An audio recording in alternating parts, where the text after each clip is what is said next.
Hello friends, my name is Nikhil and I'm your friendly neighborhood gamer guy, and in this video I'm going to talk about Grand Theft Auto 4.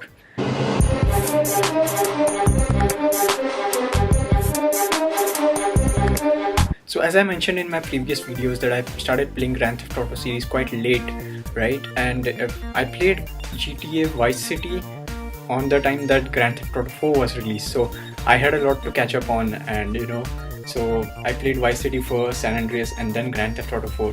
And when I reached Grand Theft Auto 4, it was like an altogether different experience for me, because you start growing with these games, right? So GTA 4 took a huge leap from GTA San Andreas where it left off by updating the graphics to look more realistic. If you observe Grand Theft Auto Vice City and San Andreas as well as GTA 4, you'll observe a huge graphical difference in between these three games.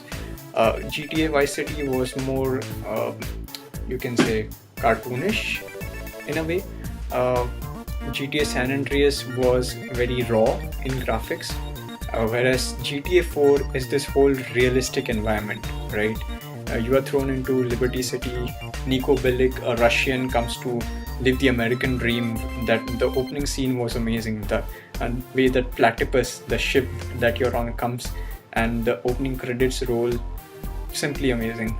And suddenly you get to experience this new modern era of gaming, not gaming, a modern era environment wherein you have these large buildings. You get to see the American dream, and you get to experience how it is in the American lifestyle. And there are many things to do in this game. The storyline is quite strong, I would say, because you really start feeling the way Niko Bellic is, trying to live the American dream. And the environment is also quite lively, because if you the Ragdoll Physics in the game are great. But I did play GTA 4's DLC expansion packs. They were the Ballad of Gay Tony and the Lost and Damned. Yeah, the Lost and Damned. So I played both of them, and both of them are two unique games in their own right. Their storylines do clash with GTA 4 universe. That was really cool to see, the bank robbery at the start of the Ballad of Gay Tony, wherein the bank is being robbed by Niko Bellic, right? That was a good thing. Even you clash with the biker gang in GTA 4 main game, right? So it was really cool to experience these missions from various different point of views. And not to say the sarcastic nature of Grand Theft Auto that brings in the game, right? That's something really great. However, on the downside, I observed that the radio stations were not as good as they were in GTA San Andreas. I don't know, maybe you might like them, but personally I found the radio stations in Grand Theft Auto San Andreas more better, because I think it's quite restricted in terms of the songs in there. I don't know, maybe it's just me, or maybe you must be liking it or something, but to me the ones in San Andreas were better. In terms of mods, I modded this game heavily. I loved the way you can add in different mods, because at the end of the day it's Liberty City. That's America, right? Manhattan City. So it was great to mod different types of vehicles in this game. I remember modding Lamborghini Aventador, then Ferrari. It was a different experience to drive such high-end cars on the streets of Manhattan City.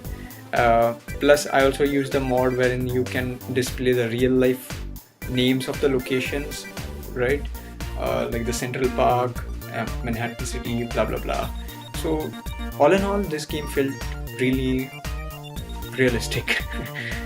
And I enjoyed this game so much that I remember playing the game and reciting random songs in my mind, going crazy while driving over people, having those jumps, random stunt jumps, or through some ledges or whatever those things were there, right? And it was a great thing. And one more thing I loved is that they introduced Ragdoll Physics in this game, which I'll talk about now, because it was great to see Niko Bellic falling off a car, or jumping from some building, or my favorite part was just throwing a bomb in front of you and observing how high Nico Bellic will fly. So that was something interesting to do in the game. And I think the police in this game were also quite good, because they were difficult while you were in a chase, because what they would do is they would group around you, and while you are in the chase mode they would just topple you from the lower right or lower back left or back right of the car. So that gave a really interesting arc while evading the police in this game. And the wanted level was perfectly balanced, I feel.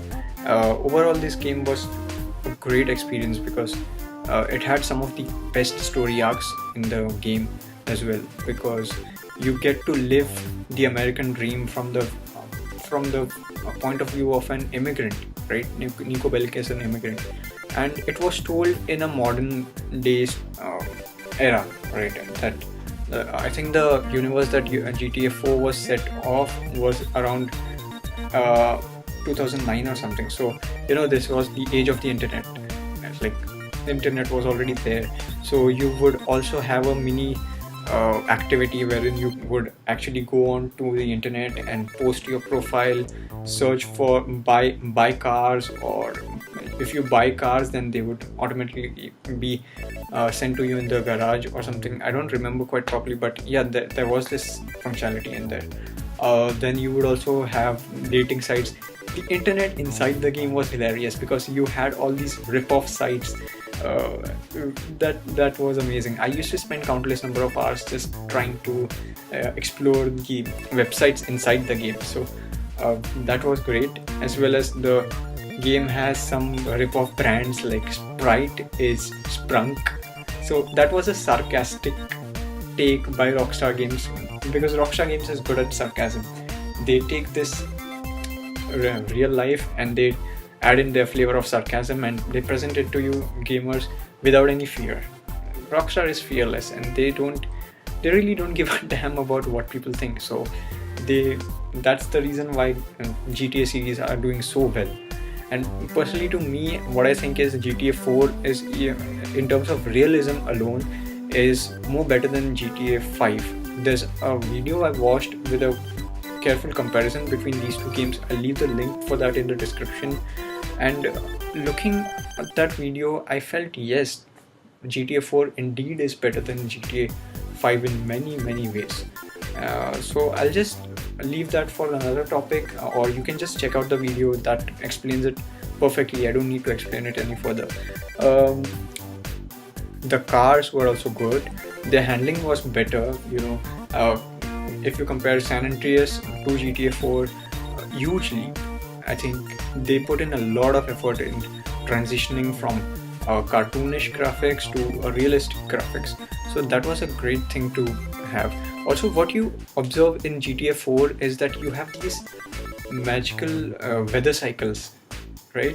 So you have this warm orangish summer type feel, along with the leaves of the trees falling down, as well as you have a great rain cycle.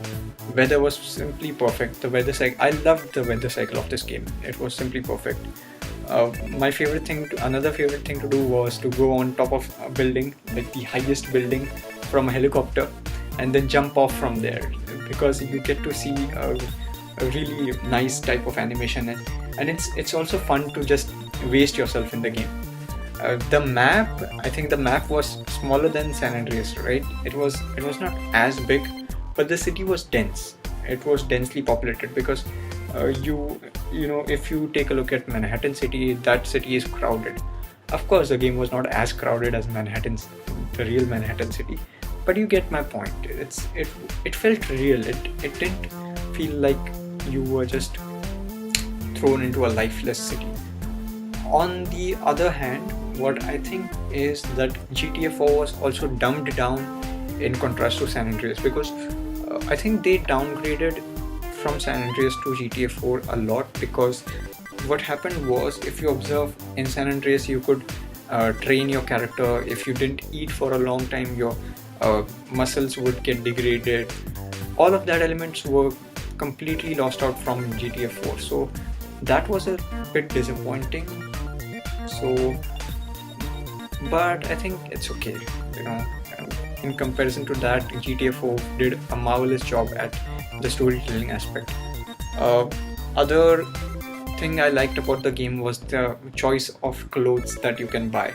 So you had a limited number of shops, but you could dress Nico Bellic into an elegant person with a suit, or you could just go total thug life. That was a good thing. Going up to street vendors and buying food felt quite realistic because there are multiple street food vendors over there.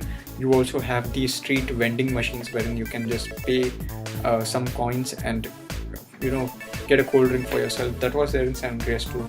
So yeah, those are my views on GTA 4, and personally I think that the realism factor in GTA 4 is much more better than GTA 5, but GTA 5 also has its strengths in itself. So what I'll do is I'll make a new video on GTA 5 after this video, and let's see how this game compares in front of GTA 5. So make sure you subscribe to my channel in order to get my GTA 5 video. Also don't forget to like and comment on this video, and please do like my Facebook page because I keep posting all my updates over there. And I hope you like this video. Please do share it with all your GTA fans so I can get more of your views and add in more good type of content on my channel. Thanks for watching. Have a nice day. Goodbye.